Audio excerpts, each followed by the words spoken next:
جو کوئی مسئلہ پوچھ لے حاضر ہوں ہم ان کی بارگاہ۔ الحمدللہ رب العالمین والصلاة والسلام علی سید المرسلین، اما بعد فاعوذ باللہ من الشیطان الرجیم، بسم اللہ الرحمن الرحیم۔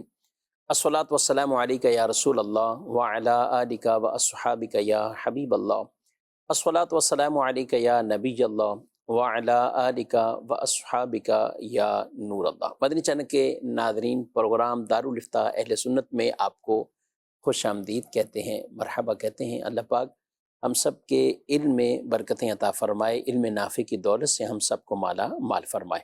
ہمارے پیارے نبی صلی اللہ علیہ وآلہ وسلم کا فرمان عظمت علی شان، ان اول الناس بی یوم القیامہ اکثرہم علیہ صلاۃ، قیامت کے دن میرے سب سے زیادہ قریب ترین وہ ہوگا جو مجھ پر کثرت سے درود پڑھتا ہوگا۔ صلو علی الحبیب صلی اللہ تعالی علی محمد صلی اللہ علیہ وآلہ وسلم، صلاۃ و سلام علیکہ یا سیدی یا رسول اللہ۔ ناظرین کرام، اس پروگرام میں بطور خاص آپ کے سوالات کو شامل کیا جاتا ہے۔ اول تاخیر ہمارے ساتھ پروگرام میں شامل رہیں، انشاءاللہ بہت سے شرعی مسائل وہ سیکھنے کو ملیں گے۔ آج کے ہمارے مہمان مفتی محمد جمیل عطاری صاحب ہیں، ان کو بھی خوش آمدید۔ جزاکم اللہ خیر۔ کیسے مزاج کرام؟ الحمدللہ علی کل حال۔ ماشاءاللہ۔ سفر المظفر میں ماشاءاللہ کئی بزرگان دین کے عرس منائے جاتے ہیں، اور ان میں بطور خاص اگر بات کریں تو حضور داتا علی حجویری رحمۃ اللہ تعالی علیہ، اور پھر بالخصوص بات کریں خاص الخاص ماہ سفر کی پہچان تو امام اہل سنت اعلیٰ حضرت الشاہ امام احمد رضا خان رحمۃ اللہ تعالی علیہ، ان کا بھی عرس منایا جاتا ہے۔ یہ بزرگوں کے جو اعراس منائے جاتے ہیں، عرس منائے جاتے ہیں، اس کے پیچھے کیا لوجک ہے؟ شرعی طور پر اس کی کیا حیثیت ہے؟ بسم اللہ الرحمن الرحیم۔ اللہ تبارک و تعالیٰ کے نیک بندوں کا اللہ تبارک و تعالیٰ کی بارگاہ کی طرف جانا، جس کو ہم دوسرے لفظوں میں یہ کہیں گے کہ انتقال فرمانا، ٹھیک۔ تو یہ حضرات دار فانی دنیا سے جب دارالآخرت کی طرف سفر کرتے ہیں، جس کی پہلی منزل قبر ہوتی ہے، تو یہ اللہ تبارک و تعالیٰ کے یہ نیک صالحین گویا کہ ایک اپنے جس مقام اور مرتبے میں ہوتے ہیں اس سے اعلیٰ درجے کی طرف ان کا یہ سفر ہوتا ہے۔ تو بزرگان دین رحمہم اللہ، نیک صالحین، نیک مؤمنین، ان کو جب قبر تک یہ پہنچتے ہیں اور قبر کے سوالات ہوتے ہیں، تو سوالات قبر میں اللہ تبارک و تعالیٰ کی انہیں تائید حاصل ہوتی ہے اور یہ اس کے درست جوابات دیتے ہیں۔ تو فرشتے پھر نیک صالح مومن سے کہتے ہیں کہ نم کنومت العروس، کہ اب تو دلہن کے آرام کرنے کی طرح آرام کر لے، سو جا، سو جا، ایسا سو جا جیسے۔ اور یہ بشارت ہر اس بندہ مومن کو جو نیک صالح ہے اور سوالات میں کامیابی ہو گئی۔ یہ جو عروس ہے یہ خوشی، صحیح، چونکہ اس میں دولہا یا دلہن وہ جو خاص شادی کا ایونٹ ہوتا ہے تو اس میں سبھی خوش ہوتے ہیں، لیکن سب سے زیادہ جو خوشی ہے وہ دولہا دلہن انہیں کو ہوتی ہے۔ تو اب چونکہ نیک صالح مومن قبر میں گیا اور سوالات قبر کے درست جوابات دیے، تو ایک خوشی کا پیغام ہے۔ تو قبر کی یہ جو پہلی گھڑی، پہلا لمحہ، اور پھر آگے قبر کشادہ، تا حد ندقہ تک وسیع، روشن، منور۔ اب یہ آخرت میں ملنے والے جو اللہ تبارک و تعالیٰ کی طرف سے انعامات ہیں، وہ اپنی قبور میں رہ کر نیک صالحین اس سے کسی حد تک کسی طرح کا لطف اندوز ہو رہے ہوتے ہیں۔ تو ان کے آنے والی جو گھڑیاں ہیں وہ خوشیوں بھری ہوتی ہیں۔ تو اب جو اللہ کے نیک بندے ہیں، یہ جب دنیا سے جا رہے ہوتے ہیں تو وہ اللہ تبارک و تعالیٰ کی رضا کے حصول میں چونکہ زندگی گزارتے ہیں، اور اب انہیں گویا اللہ تبارک و تعالیٰ کی طرف جانے کی خوشی ہوتی ہے۔ تو اس خوشی کے اعتبار سے ان کے اس دنیا سے رخصت ہونے کو الحمدللہ جو عاشقان اولیاء ہیں وہ اس کو عرس سے تعبیر کرتے ہیں، ایک خوشی کا دن ہے۔ اب یہ یوں سمجھیں کہ ہمارے اعتبار سے اگر ہم دیکھیں کہ ایک اللہ کے ولی کی صحبت میں بیٹھا کرتے تھے، آتے تھے، جاتے تھے، ان کی زیارت ہوتی تھی، ان سے دعائیں بظاہر حاصل ہوتی تھیں. دیکھا جائے تو یہ ایک ان کا دنیا سے جانا ایک غم کی کیفیت میں مبتلا کر دیتا ہے، لیکن وہ جا کہاں رہے ہیں ان کے اعتبار سے دیکھیں. وہ اب ان کے اعتبار سے دیکھیں تو وہ اعلیٰ سے اعلیٰ مقامات کی طرف اب ترقی کر رہے ہوتے کیا ہیں. بات. تو اس اعتبار سے اگر ہم دیکھیں تو وہ خوشی ہے. تو یوں الحمدللہ اہل سنت و جماعت میں کسی بھی اللہ کے ولی کے اس دنیا سے جانے کا جو دن ہوتا ہے اس کو ان کے اعتبار سے خوشی کا دن قرار دیتے ہوئے یوم عرس سے تعبیر کیا جاتا ہے. ٹھیک ہے. تو عرس کا معنی خوشی صحیح. ان کے اعتبار سے، تو اس اعتبار سے اس کو یوم عرس کہا جاتا ہے. اور ان کو خوشی ملی ہے تو ان کے چاہنے والے بھی خوش ہوتے ہیں. ظاہر ہے جس سے آدمی کو محبت ہو، اگر وہ سامنے کسی کو خوشی ملی ہے، کامیابی ملی ہے، ترقی ملی ہے، ترقی ملی ہے، تو محبین متعلقین کے لیے بھی خوشی کا سامان ہوتا ہے. اور نیک صالحین کا اللہ تبارک و تعالیٰ کی بارگاہ میں اب جانا، تو یہ اگر غور کریں تو اپنے متوسلین متعلقین کے لیے آگے جا کر کامیابی کی راہیں کشادہ کرنے کی ایک صورت بنتی ہے. ماشاءاللہ. تو اس اعتبار سے بھی جو اولیاء کرام سے محبت کرنے والے جو افراد ہوتے ہیں تو وہ ان کو یوم عرس سے تعبیر کرتے ہیں، اس میں کوئی حرج بھی نہیں ہے. اور بیسک پھر اس کو یوم عرس کے طور پر اس کو منایا جاتا ہے، لیکن جو اعمال اس میں کیے جاتے ہیں وہ تو سارے کے سارے اصال ثواب ہیں.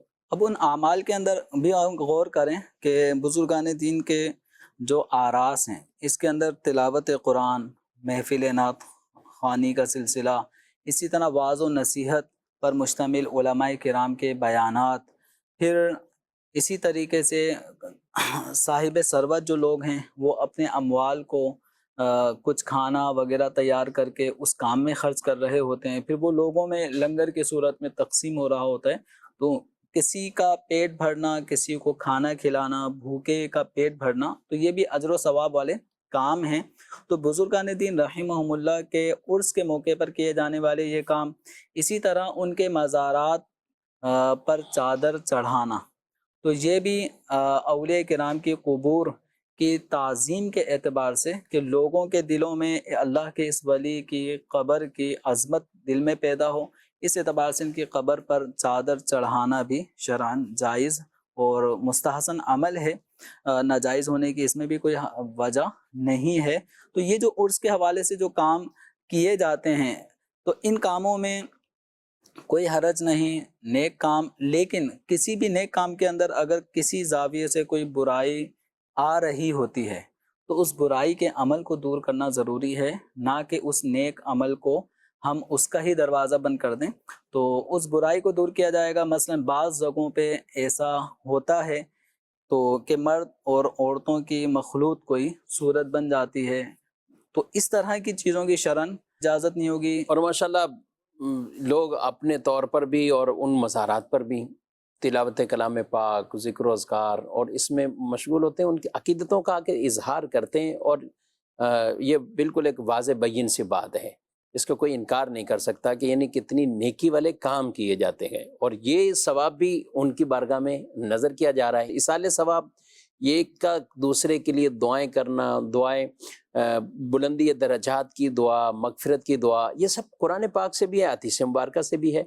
اور پھر بطور خاص اگر اصال ثواب کی ہم بات کریں تو نبی کریم علیہ السلام کی کئی ایسی احادیث ہیں کہ جن میں اصال ثواب کا باقاعدہ ثبوت ہے، اور ایسے کام جو انسان کو بعد میں بھی فائدہ پہنچاتے ہیں. یعنی وہ تو دنیا سے رخصت ہو گیا لیکن ثواب کا سلسلہ وہ منقطع نہیں ہوا اور ثواب اس کا چلتا رہا. ایسے آدمی صدقات جاریہ ہیں، یا ان کے ورثاء میں سے یا ان کے چاہنے والے جو بھی مسلمان کسی مسلمان کو کوئی قرآن پڑھ کر، صدقہ کر کے، فاتحہ دلا کر کچھ بھی نیکی کے کام کرتا ہے تو انشاءاللہ وہ قبر والے کو بھی اس سے سکون پہنچے گا.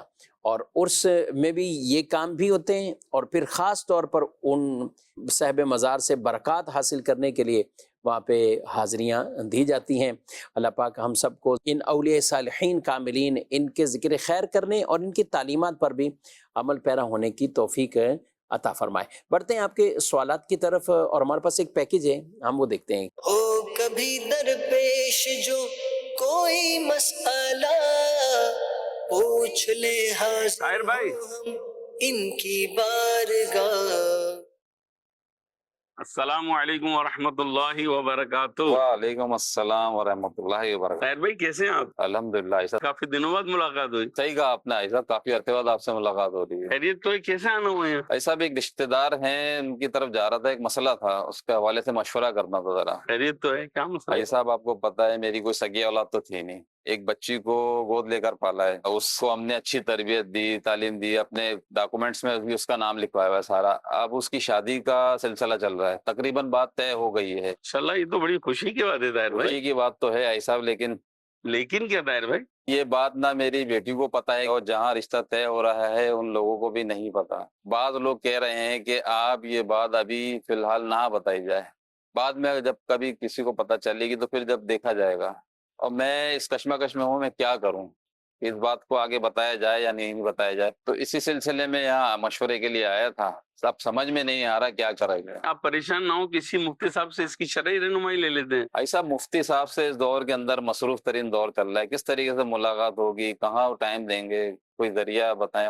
ابھی مفتی صاحب سے رابطہ کر لیتے ہیں اور شرعی رہنمائی لے لیتے ہیں۔ جی مفتی صاحب ارشاد فرمائیے اس مسئلے کے اوپر کہ شریعت اس مسئلے پہ ہماری کیا شرعی رہنمائی فرماتی ہے؟ جب بھی آپ سے کوئی اس طرح کا مشورہ مانگے، ہم نے کہاں پوچھنا ہے، کہاں جانا ہے، تو میرا خیال یہ ہے کہ اس کو دارالافتاء اہل سنت کا نمبر آپ پہلے دے دیں، دارالفتاء اہل سنت کا نمبر بھی دے دیں اگر آپ کے پاس موجود ہو، تو نہیں ہے تو اس کو اپنے پاس رکھیں۔ اسکرین پر آپ ناظرین اکرام یہ نمبر ملاحظہ فرما رہے ہیں۔ اور اس کے علاوہ اس طرح کے بطور خاص جو مسائل ہوتے ہیں جو فیملی کے اندر کافی جن کو لوگوں کو بھی آگے جوابات دینے پڑتے ہیں، تو بہتر یہی کہ دارالفتاء اہل سنت حاضر ہو جائیں اور وہ اپنا سوال جمع کرائیں اور اس پر تحریری طور پر فتویٰ لے لیں، تاکہ آگے جا کر ان کو کوئی مسئلے مسائل نہ ہوں، اور نہ ان کو کوئی، جیسے ان سے پوچھ رہے ہیں جمیل صاحب کیا کہیں گے ان کے موضوع کی طرف چلتے ہیں۔ یہ کہہ رہے ہیں کہ گود لی تھی بچی اور اب اس کے نام کا اور نکاح کا اور یہ سارے معاملہ جو پوچھی گئی جو صورت ہے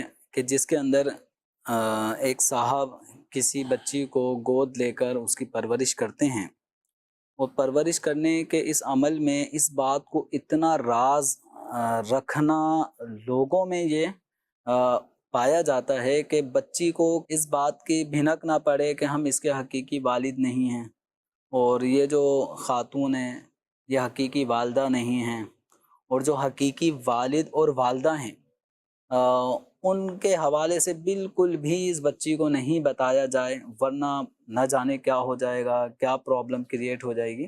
تو یاد رکھیں شریعت مطہرہ کے احکامات بالکل واضح ہیں، اور نسب کے حوالے سے جو رشتہ نسب ہے ایک شخص کا ایک اپنے والد سے، ایک شخص کا اپنی والدہ سے، اسی طرح اپنے سگے بہن بھائیوں سے جو رشتہ ہے، یہ رشتہ ختم ہونے والا نہیں ہے، کبھی بھی یہ رشتہ ختم نہیں ہوتا جو اولاد کا اپنے ماں باپ سے ہے یا بہن بھائیوں کا آپس میں جو رشتہ ہوتا ہے۔ اب یہ جو پرورش کرنے کی صورت میں اب کسی نے کسی سے، اپنے دوست سے یا اپنے بھائی سے یا اپنی بہن سے اگر کسی نے اولاد لڑکا یا لڑکی لے لی ہے اور اس کو یہ پرورش کر رہے ہیں، تو شریعت مطہرہ کے اصول، ضابطے، آیات، احادیث اس بارے میں اتنی واضح ہیں کہ جس کا خلاصہ یہ ہے کہ جو بھی بچہ ہے، جو بھی لڑکا ہے یا لڑکی ہے، اس کو حقیقی والد کی طرف منسوب کر کے ہی اس کا نسب بیان کیا جائے۔ ٹھیک۔ تو قرآن پاک میں ادعوہم لآبائہم، کہ ان بچوں کو ان کے والد کی طرف نسبت کر کے پکارو۔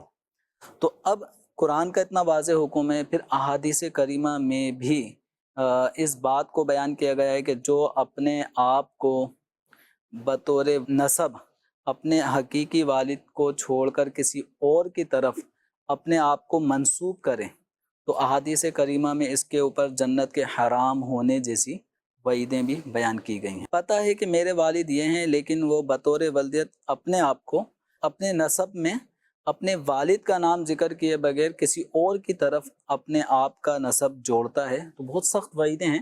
تو اب قرآن و حدیث کا خلاصہ یہی ہے کہ جو بیٹا یا بیٹی کے نام پہ ہم کسی بچے کو گود لیتے ہیں، تو اس بچے کو یہ بات بتانے میں کوئی بھی شرعاً حرج نہیں ہے کہ آپ کے حقیقی والد فلاں ہیں۔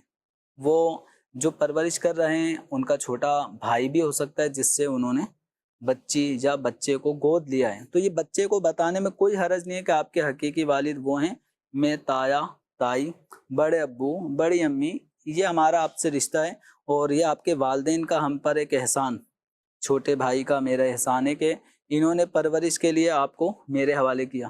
ٹھیک، تو یہ بچی کو یہ تاثر دینے میں کوئی حرج نہیں ہے، حقیقت بیان ہونا ضروری ہے۔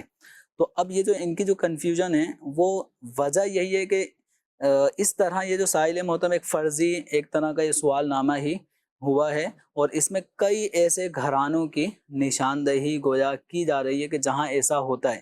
اب یہ جو صاحب دکھائے گئے ان کے انداز سے ایسا لگ رہا ہے بہت کنفیوز ہیں، اور اس طرح لاکھوں لوگ کنفیوز ہوں گے جی، جن کی یہی کنڈیشن ہوگی، جنہوں نے اس بچی کو کبھی بھی یہ بات نہیں بتائی نہیں کہ میں آپ کا حقیقی والد نہیں ہوں، آپ کے حقیقی والد وہ فلاں صاحب ہیں۔ اب وہ دوست بھی ہو سکتے ہیں، بھائی بھی ہو سکتے ہیں۔ اس میں شاید یہ ڈر رہتا ہے ان کو، یا اس طرح کے جو بھی آ کے پوچھتے ہیں کہ اگر بتائیں گے تو اب بچی ناراض ہو جائے گی یا بچہ ناراض ہو جائے گا۔ بھئی تو شکریہ ادا کرنا چاہیے کہ میرے ماں باپ نے ان کو دیا اور انہوں نے مجھے اتنا بڑا کر دیا، پال دیا ماشاءاللہ، اور اتنا بڑا۔ یہ وہی ایک یہ دوسرا ان کو یہ خوف رہتا ہے کہ شاید بچے کو اگر ہم نے یہ بتا دیا نا کہ تم ہمارے حقیقی بچے نہیں ہو، حقیقی بیٹا یا بیٹی نہیں ہو، تو پھر شاید وہ بڑھاپے میں یا اب جو ہماری سٹیج ہے اس میں وہ ہمارے ساتھ اس نظر سے تو نہیں دیکھے گا کہ بھائی یہ تو میرے وہ ہے ہی نہیں ہے، تو وہ پھر جو خدمت کا ایک تقاضا یا ایک خدمت کا مطالبہ کہیں یا خدمت ہوتی ہے جو اولاد کرتی ہے، تو پھر وہ اس سے ڈر رہے ہوتے ہیں کہ یہ نہیں کرے گا، تو جو چھپانے والے ہیں۔ لیکن ایسا بھی نہیں ہے، کیونکہ انسان کوئی جانور پالتا ہے، پرندے پالتا ہے، وہ اس سے اتنے مانوس ہو جاتے ہیں، تو انسان ہے۔ اب معاشرے کے اندر ہم نے دیکھا ہے ایسے، بلکہ ایسے کئی ماں باپ یعنی جو گود لیے ہوئے بچوں کے حوالے سے جنہوں نے گود لیا تو ان کے یہ جذبات ہوتے ہیں کہ بھئی ہم اپنی ساری پراپرٹی اس کو دیں گے، ہم بھلے وہ وارث میں تو نہیں ہے، اس کا تو ٹاپک تفصیل اگر ہم بات کریں تو یہ پیکیج پہ ہمارا پروگرام ختم ہو سکتا ہے، یعنی کہ کس اعتبار سے جو غلط فہمیاں لوگوں میں پائی جاتی ہیں وراثت کے اعتبار سے، پھر ان کو کس انداز سے دینی چاہیے۔ گود لیے ہوئے بچے ہیں تو ڈائریکٹ وہ آپ کا وارث تو نہیں بنے گا، دینا چاہتے تو آپ اپنی زندگی میں اس کو کوئی دیں اور ہینڈ اوور بھی کریں، شرعی طور پر اس پہ قبضہ بھی ہو جائے۔ تو یہ اس طرح کے کوئی خوف نہیں پالنے چاہیے، آپ جو حقیقت حال ہے وہ ان کو آپ بتا دیں۔ اچھا، دوسری بات جو ان کو یہ نکاح کے معاملہ ہے، اب اگر جیسے کئی لوگ آگے پوچھتے ہیں گود لیا ہوا بچہ تھا سب کے، اچھا اس کو تو پتہ ہے، سامنے والی فیملی کو بھی پتہ ہے کہ یہ ہمارا نہیں ہے، ہم نے پالا ہے، اس کو گود لیا تھا۔ اب بیچ میں مسئلہ آتا ہے کہ نکاح کس نام سے ہوگا، تو بعض اوقات ایسا ہوتا ہے کہ جس نے گود لیا اسی کے نام سے ہی نکاح ہو رہا ہوتا ہے، یعنی وہی اس کا مطلب وہ ڈاکومنٹس وغیرہ میں نام لوگ وہی لکھ دیتے ہیں، اور ایجاب و قبول میں بھی، یعنی جس سے فلاں فلاں کے نکاح میں دیا، تو اس میں بھی وہ کہتے ہیں کہ میرے پاس ایک نے مجھے کہا کہ ایسا ہو سکتا ہے کہ ایک اعلانیہ نکاح ہو، اور اگر اس میں مسئلہ ہے تو پھر ہم ایک اور نکاح کر لیں کہ جو سب لوگوں کی موجودگی میں کر لیں، کہ جس میں حقیقی والد کا نام لے لیں، اور جب اعلانیہ ہو سب کے سامنے جو کہ کوئی اور رشتہ دار ہیں ان کو پتہ نہیں ہے، تو پھر وہاں پہ وہی جس نے گود لیا ہے اسی کا ہم نام لے لیں۔ تو اس میں ہم کیا کریں، یعنی نکاح ہو جائے گا اگر گود لیا ہوا کا نام؟ جہاں تک معاملہ دیکھیں نکاح کا ہے تو نکاح کے ڈاکومنٹس ہوں یا کوئی سا بھی ڈاکومنٹ بچے یا بچی کا ہو، تو اس میں حکم شرع تو یہی ہے کہ ولدیت کے کالم میں اصل والد ہی کا نام ہونا چاہیے۔ اب جو لوگ یہ کرتے ہیں کہ مختلف ڈاکومنٹس میں پرورش کرنے والے ہی کا نام بطور والد لکھا ہوا ہوتا ہے، اور اب نکاح کے موقع پر بھی نکاح نامے پہ اصل والد کی جگہ پرورش کرنے والے ہی کا نام لیا گیا، لکھا گیا۔ اب یہ پریشان ہوتے ہیں کہ اب کیا نکاح ہو گیا یا نہیں ہوا، کیونکہ یہ حقیقتاً بیٹی تو فلاں کی تھی، لیکن اس کو میری بیٹی تصور کر کے بتا کر نکاح پڑھا دیا گیا، تو نکاح ہوا یا نہیں۔ تو دیکھیں نکاح کے اندر اصل چیز یہ ہے کہ جس بچی کا نکاح کیا جا رہا ہے تو قاضی کے علم میں یہ بات آ گئی کہ فلاں عورت کا میں نے نکاح پڑھانا ہے، ٹھیک ہے، اور ایک متعین ہے، متعین ہے، اور اسی طرح یہ جو فلاں صاحب ہیں جنہوں نے پرورش کی ہے بطور والد اپنا نام لکھوا رہے ہیں یا لکھا جا رہا ہے، یہ پتہ ہے کہ فلاں لڑکی کا نکاح ہو رہا ہے، اور جس لڑکے سے نکاح ہونا ہے تقریب نکاح میں عمومی طور پہ وہ بھی وہاں موجود ہی ہوتے ہیں. صحیح. تو اب لڑکے کے سامنے جس لڑکی کا نام لے کے قاضی ایجاب کرے گا کہ میں نے فلانی بنت فلاں کا نکاح آپ کے ساتھ اتنے 1000 روپے مہر کے عوض کیا، مثلا 50,000 روپے مہر کے عوض آپ کے ساتھ کیا. تو اب لڑکا عام طور پہ لڑکے کو پتا ہے کہ میری شادی کس سے ہونے والی ہے، ٹھیک ہے. وہ لڑکی متعین. اب لڑکا کہے گا جواب میں نے قبول کیا. صحیح. 3 دفعہ کہنا یہ ایجاب قبول مستحب ہے، بہتر ہے. 1 دفعہ ایجاب قبول سے بھی 2 مرد گواہوں کی موجودگی میں نکاح ہو گیا. ٹھیک. اب جب نکاح ہو گیا، نکاح ہونے میں اب کوئی شبہ باقی نہیں ہے، کیونکہ ایک طرح کی یہ سارا متعین تھا. کیونکہ متعین ہے. نکاح کے اندر جس لڑکی کا نام لیا گیا اور مشہور جس کی طرف بطور وہ نسب مشہور کتابت میں بولنے میں جس کی طرف منسوب ہے، اس اعتبار سے بھی تعین ہو گئی کہ فلاں نے جس بچی کو پرورش میں لیا تھا یا فلاں اس کا باپ مشہور ہوگا. اب یہ کہ یہ اکبر صاحب ہیں اور انہوں نے کسی کو علی کو یا عمران کو یہ انہوں نے پرورش گود لیا تھا، پرورش کیا تھا، تو وہ مشہور یہی ہے کہ یہ عمران بیٹے اکبر کے، اکبر، یہ عمران بیٹے اکبر کے. لوگوں کو بھی یہی کہ اکبر کا بیٹا یہ عمران ہے، اگرچہ یہ گود والی ہی تو یہ معروف ہے تو اس سے نکاح ہو جائے گا. تو نکاح ہونے میں کوئی حرج نہیں. نکاح ہونے باقی رہا یہ کہ ولدیت کا جہاں جہاں ذکر ہونا ہے، لکھنے کے اعتبار سے، بولنے کے اعتبار سے، نسب بیان کرنے کے اعتبار سے، تو وہاں پہ حقیقی والد ہی کا نام لیا جائے گا. اچھا بعض لوگ لکھا بھی جائے نا، لکھا بھی وہی جائے، ڈاکومنٹس بھی اصل والد ہی کے نام سے بنیں گے، اور اصل والد ہی کی طرف نسب کے طور پہ منسوب کرنا یہ بھی ضروری ہے. نکاح ہو جائے گا. اس حوالے سے تو یہ کنفیوژن دور ہو گئی ہوگی اور ہو جانی چاہیے، لیکن پھر بھی ڈاکومنٹس وغیرہ میں شروع سے ہی اصل والد ہی کا نام ہونا چاہیے. اس کے اندر جو شخص پرورش کرنے والا اپنا نام بطور والد لکھ دیتے ہیں، لکھوا دیتے ہیں، تو یہ ایک گناہ کا جو آغاز یہاں سے ہوا، یہ آگے ڈاکومنٹس پر آگے اگلے ڈاکومنٹس ڈیپینڈ کرتے ہیں، پھر آگے، تو اس طرح چلتے چلتے NIC بن جاتا ہے. اسی طرح پاسپورٹ تک معاملہ چلے جاتا ہے، مکان کی خرید و فروخت، تو وہاں تک بھی ڈاکومنٹس کے اور پھر تبدیل کرنا بھی چاہیں تو مشکل ہو جاتا ہے. پھر مشکل میں جو آئے تو مشکل میں ڈالنے والی جو پہلی جو غلطی ہے وہ یہی ہے کہ جب اس بچے کا بے فارم برتھ سرٹیفکیٹ یا جو کچھ بھی ابتدائی کاغذ بن رہا ہے ڈاکومنٹس، وہاں اصل نام والد کا ہونا چاہیے. ٹھیک. ناظرین اکرام، یہ تو ایک مسئلے پہ کچھ گفتگو ہوئی ہے. اسی طرح بعض ایسی بھی رشتے ہوتے ہیں کہ ظاہر ہے کہ جہاں گود بچہ لیتے ہیں تو وہاں ان کے آپس میں پردے کے شرعی مسائل یہ بھی لازم آ جاتے ہیں. اب بیٹا بالفرض کسی نے لڑکا گود لیا اور وہ اس کی اپنی بیوی کے لیے غیر محرم ہے، وہ نامحرم ہے اس کی بیوی کے لیے. یہ ہم ابھی کے نہیں، ابھی تو بچہ ہے، چلیں ابھی 1 سال کا آپ نے لیا، 6 مہینے کا لیا ہے، لیکن ہے یہ اس کے لیے غیر محرم. اب آگے جا کر ظاہر ہے بچے نے بڑا بھی تو ہونا، جوان بھی ہونا ہے، تو پھر یہ آپ کی اپنی اسی بیوی سے اس کے پردے کے مسائل ہو سکتے ہیں. اچھا اسی طرح بیٹی اگر گود لی اور وہ بیٹی اس شوہر کے لیے نامحرم ہے، وہ اس کا کوئی ایسا رشتہ نہیں اس کے ساتھ نسبی طور پر کہ وہ اس کے محارم میں سے آئے، تو یہ بیٹی کل کو پھر اس کے ساتھ پردے کے مسائل، اور پھر لوگ کرتے نہیں پردہ، جس میں بڑے آگے پھر پیچیدگیاں پیدا ہوتی ہیں. تو اس لیے جب بھی کبھی ایسی کسی بچے یا بچی کو گود لیا جائے جس سے نسبی کوئی رشتہ نہیں ہے، اب نسبی رشتہ جیسے لڑکی بالفرض گود لے رہے ہیں تو بھتیجی لے رہی اپنی، بھتیجی لے لی، بھانجی لے لی. اسی طرح کوئی اور رشتہ کہ جس میں وہ ماموں ہیں، ماموں نے اپنی جو اپنی بھانجی کو لے لیا، چچا نے اپنی بھتیجی کو لے لیا. یہ چونکہ پہلے سے ہی محرم ہے، ہاں تو نسبی رشتہ ہے، کوئی ایسا مسئلہ نہیں ہے. اسی طرح اگر بیٹا ہے، لڑکا ہے، تو وہ جو عورت آپ کے نکاح میں یعنی جو آپ کی بیوی ہے، وہ بیوی اپنے بھتیجے کو لے لیتی ہے، بھانجے کو لے لیتی ہے، تو یوں وہ بھی ایک نسبی رشتہ ہے کہ جس کی وجہ سے پردے کے احکامات نہیں ہیں. لیکن جہاں یہ کچھ بھی نہ ہو تو پھر ہم ضرور آپ کو یہ مشورہ دیں گے، بلکہ حکم شرعی بھی یہی ہے کہ پھر آپ رضاعت کا رشتہ قائم کر لیں، دودھ پلانے کا رشتہ قائم کر لیں.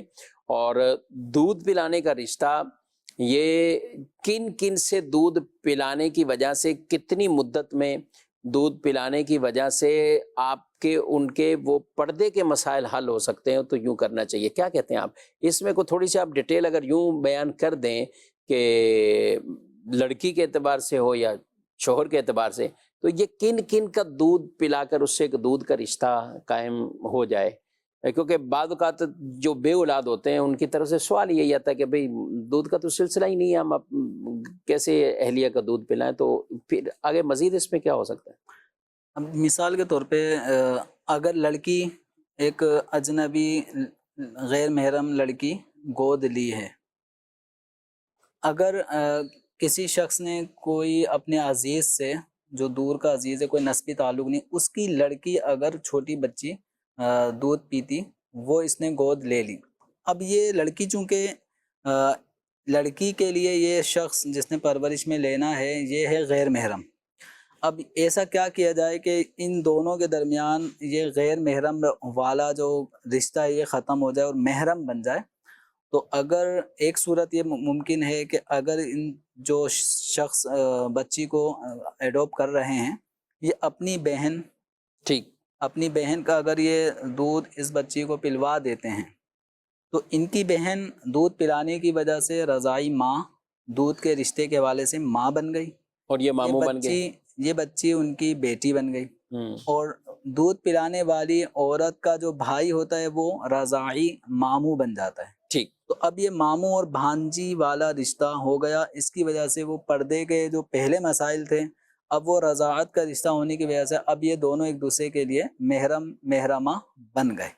اسی طرح اگر لڑکا گود لیا ہے, ایڈوپٹ کیا ہے, اور پہلے سے اس عورت کا کوئی رشتہ اس کا نسبی حرمت والا نہیں ہے, تو اب اس کی ایک صورت یہ بن سکتی ہے کہ اگر خود یہ دودھ پلانے والی پوزیشن میں نہ ہو تو اب یہ اپنی بہن کے ہاں اگر اولاد ہے تو ان کے ذریعے سے اس بچے کو دودھ پلوا دے. تو اب دودھ پلانے والی عورت وہ اس بچے کی رضاعی ماں بن گئی. ٹھیک, اور یہ جو عورت ہے جو پرورش کرے گی اس بچے کے لیے رضاعی خالہ بن گئی. خالہ اور بھانجے کے درمیان پردے کے مسائل نہیں رہتے. اب یہ ہو گیا بچہ ان کے لیے محرم. صحیح. اب غیر محرم ہونے والا جو وصف تھا وہ ختم ہو گیا.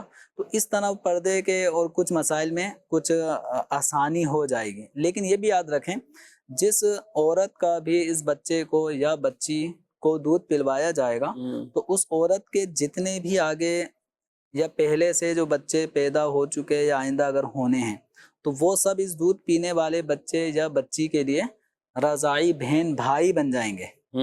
یعنی ادھر بھی ایک رشتہ ثابت ہو رہا ہے, بلکہ یہ تو بعد میں ہو رہا ہے اور اس واسطے سے ہو رہا ہے, اصل وہ ہوا. تو اصل وہ ہوا تو اب دودھ کے رشتے کے اعتبار سے وہ ہو گئے بہن بھائی. اب ہم نے بہن بھائی کہ اس رشتے کو تو جب رشتہ جوڑنے کی حد تک تو یہ کام کر لیا. صحیح. کل کو اب یہ ہو گئے خالہ اور خالہ کے بچے. اب اس نے پرورش کرنا ہے. پرورش کرنے کی صورت میں اب یہ بچی کو ادھر پال رہی ہے, ادھر جس نے حقیقتاً دودھ پلایا تھا اس کا بھی کوئی بچہ ہے, تو وہ بچہ اور یہ بچی آپس میں بہن بھائی ہیں. نکاح نہیں ہو سکے. نکاح نہیں ہو سکے. نکاح نہیں ہو سکے. اور یہ بڑے اہم مسائل ہیں. اس کی مدت رضاعت کے اندر جو دودھ پلایا جائے گا وہی ویلڈ ہوگا اس میں. اور 2 سال کے بعد پلانا جائز نہیں ہے. اگر پلا دیا تو رضاعت پھر بھی ثابت ہو جائے گی, جبکہ 2.5 سال کے اندر اندر بچے کو دودھ پلایا. یاد رکھیں بیٹا ہو یا بیٹی, اس کو جو دودھ پلانے کی مدت ہے نا زیادہ سے زیادہ وہ 2 سال ہے. اس سے پہلے چھڑانا چاہیں ٹھیک ہے چھڑا سکتے ہیں, لیکن پوری مدت اگر کوئی کرتا ہے تو وہ 2 سال ہے. 2 سال کے بعد پلانا جائز نہیں ہے. لیکن اگر بالفرض کسی کو پلا دیا گیا تو 2 سال کے بعد بھی اگلے جو 6 مہینے ہیں, یعنی 2.5 سال اگلے جو 6 مہینے ہیں, تو اس کے دوران اگر کسی نے بھی دودھ پلا دیا تو رضاعت کا رشتہ یہ بہرحال ثابت ہو جائے گا.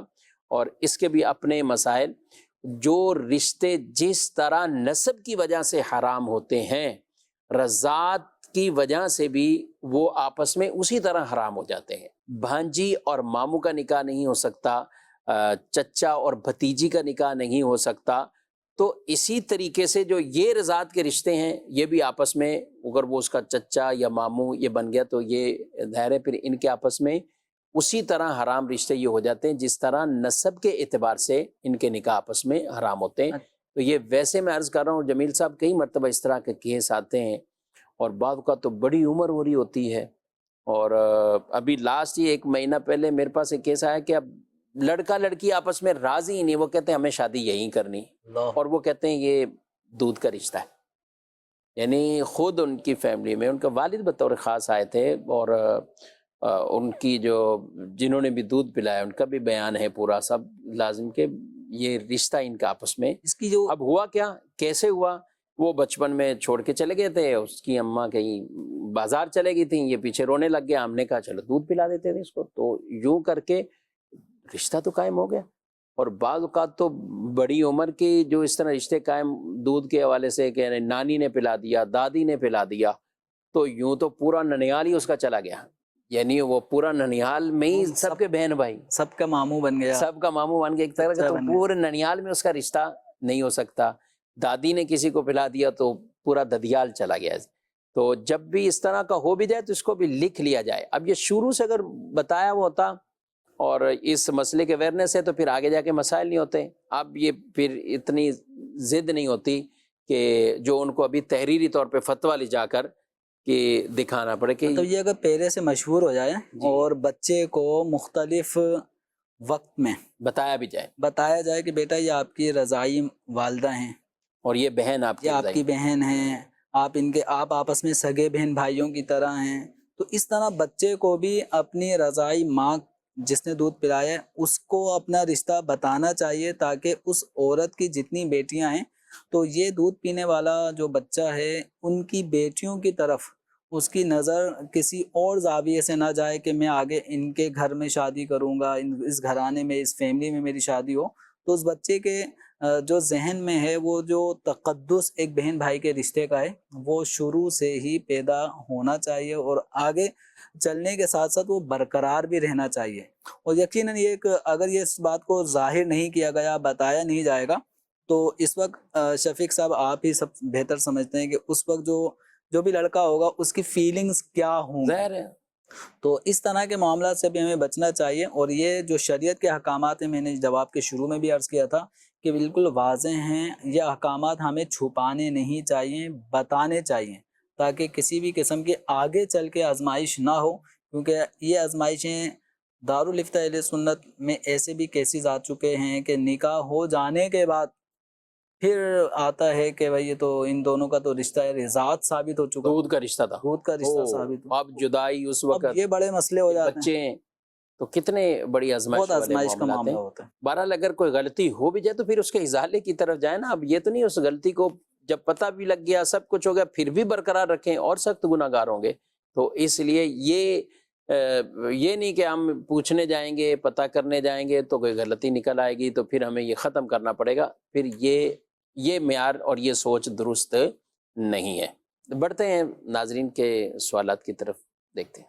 مفتی صاحب سے سوال یہ ہے, جو رشتے رضاعت سے ثابت ہوتے ہیں کیا ان میں وراثت جاری ہوگی؟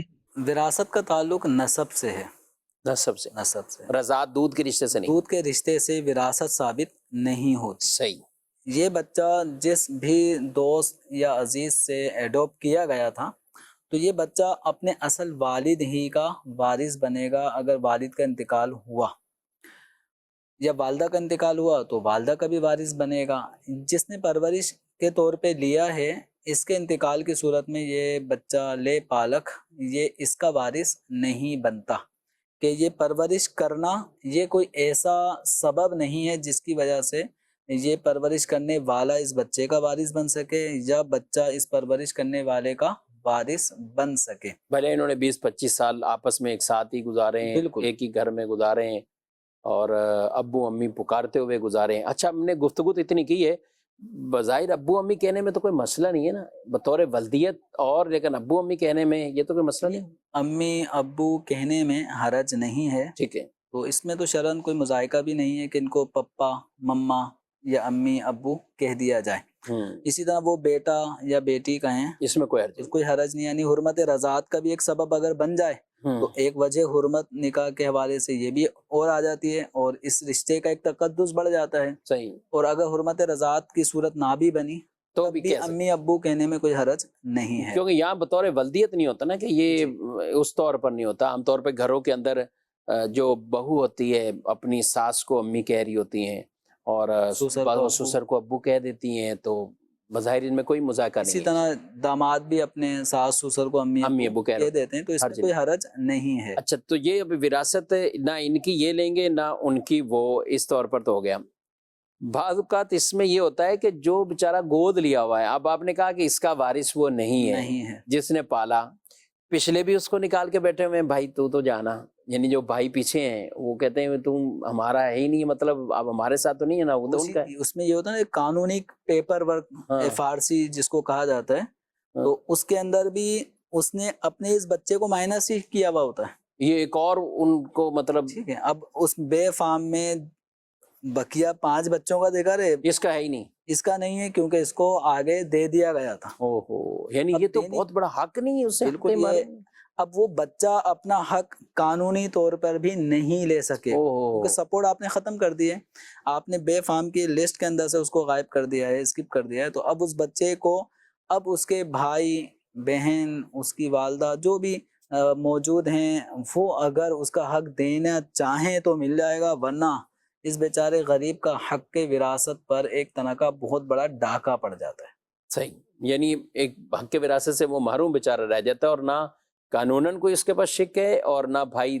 اب شرعاً اگر ہم یہ کہیں بھائی جس نے تمہیں پالا تھا، اگر قانوناً لوگ مشورے دیں گے بھائی جس نے پالا تھا اس نے تو آپ کو بیٹا شو کیا ہوا ہے نا، آپ وارث بنو، اب شرعی اعتبار سے یہ بطور وراثت حق نہیں لے سکتا، یعنی اس کا بنتا ہی نہیں ہے، اس کا بنتا ہی نہیں ہے، تو اب یہ اس بندے کے جس نے پرورش کی اس کے اپنے حقیقی اولاد بھی ہو جاتی ہے بعد میں، ٹھیک ہے، اور نہ بھی ہو اس کے آگے ورثہ جائیں گے، اس کے جو اصلی ورثہ ہیں بھائی کی صورت میں، بہن کی صورت میں، یا اولاد ہو جاتی ہے، تو حقیقی اولاد کی صورت میں جو وارث بن رہے ہیں اس میں اس بچے کا نام بھی شامل ہے جو کہ وارث نہیں ہے۔ اب یہ قانونی پیپر کے روح سے ناحق وارث بننے کے باوجود وارث بنے گا، یعنی تو اس میں بھی یہ دونوں پہلو ہیں، ادھر ایک چھوٹی سی یہ مسٹیک، چھوٹی کہیں بڑی کہیں، یعنی غلطی کی وجہ سے یا تو یہ خود ادھر سے محروم ہو رہا ہے، اور دوسرا یہ کہ یہ کئیوں کا حصہ اپنے نام کرے، یعنی یہ غصب والی صورت یہاں بھی ہوگی، تو ان دونوں میں بہرحال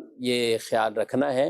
ہاں البتہ یہ ضرور ہو سکتا ہے کہ جمیل صاحب اب یہ تو نہیں ہے وارث آپ کہہ رہے نہیں بنے گا، تو اپنی زندگی میں ہی وہ اس کو مکان دے کر چلے جائیں یا جو بھی چیز دینی ہے اور اس کا قبضہ بھی شرعی طور پر ہو جائے، ایسا پاسبل؟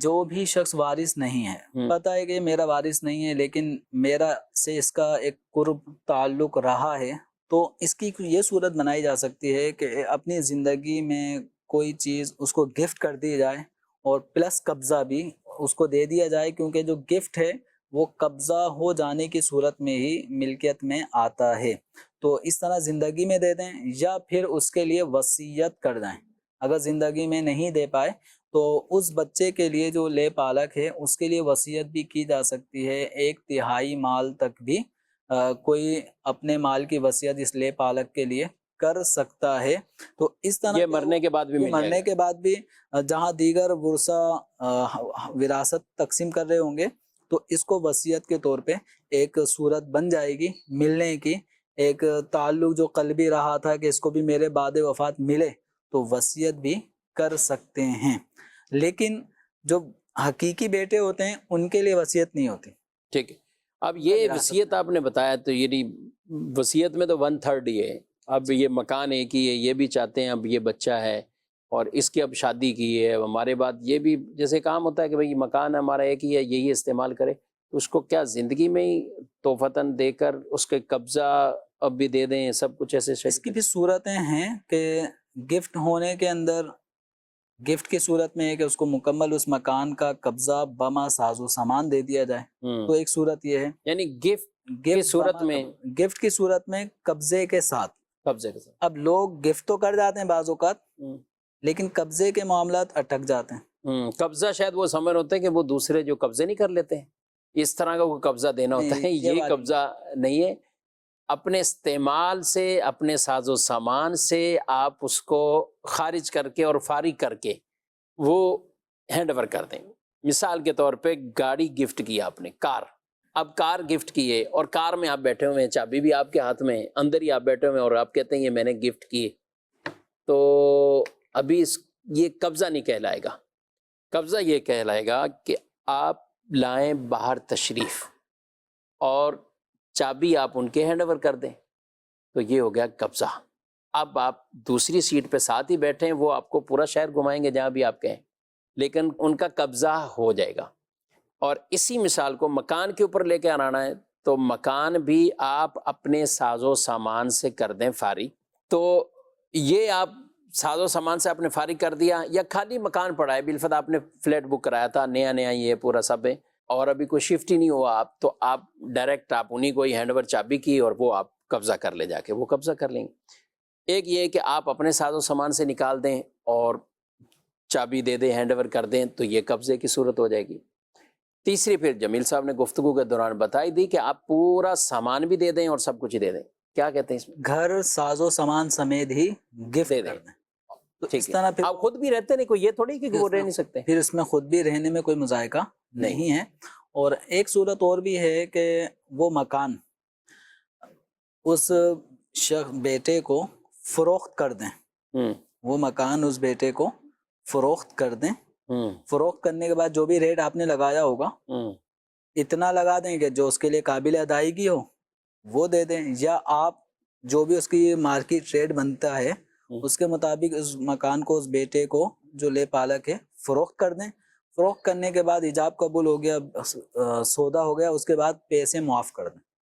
یہ تو اور آسان ہے, مطلب پیسے گفٹ کر دیں. ہبہ گفٹ کرنے میں کچھ شرعی تقاضے ہیں, قبضے کے تھوڑے سے معاملات آ جاتے ہیں, اور خرید و فروخت میں ملکیت ثابت ہونے کے لیے قبضہ بھی ضروری نہیں ہے. ملکیت ثابت ہو جائے گی. تو جو مقصد ہے کہ فری آف کاسٹ اس کو یہ مکان میں دے دوں, تو اس کا ایک آلٹرنیٹ صورت یہ ہے کہ اس کو یہ مکان کوئی بھی مناسب ریٹ لگا کے آپ فروخت کر دیں. ایجاب قبول سودا ہو گیا, بے و شیرہ ہو گئی.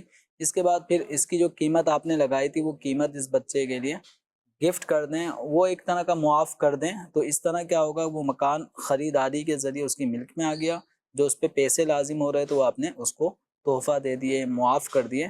تو اس طرح یہ ہوگا کہ یہ مکان جو آپ چاہ رہے ہیں کہ میرے مرنے کے بعد یہ مکان اس کا ہو جائے, کسی بھی طرح میں اس کے ساتھ کوئی ایک خیر خواہی کر جاؤں, بعد وفات یہ مکان کا مالک رہے, تو اس کی ایک صورت زندگی میں یوں بھی کی جا سکتی ہے. تو یہ چند صورتیں ہم نے ذکر کی ہیں, اس میں جو سوٹیبل ہو تو وہ آپ دارالفتہ اہل سنت آ کر اپنے حسب حال آپ ڈسکس کر سکتے ہیں کہ ایسی کون سی صورت ہوگی جو میرے لیے آسان ہو اور میں اپنے بعد اس لے پالک بچے کو بھی کچھ دے جاؤں کہ میرے مرنے کے بعد بھی یہ کسی نہ کسی چیز کا مالک ہو اور یہ لوگوں کے آگے کسی بھی طرح سے آزمائش کا شکار نہ ہو.